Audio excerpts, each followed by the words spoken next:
Meron na naman tayo ditong preskong isda, mga sangkay, oh. Pagkabsat. Hampay nga na yeluhan, iso nga na presko. Yan, oh. Preskong-presko pa. Ready na rin dito yung talong at talbos ng kamote ko. At yan, kumukulo na. Lagay na natin yung mga gulay. Talong.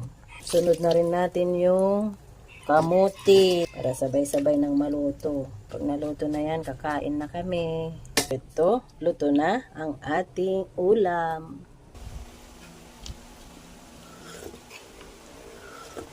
Kaon na kid. Ano pang sabaw?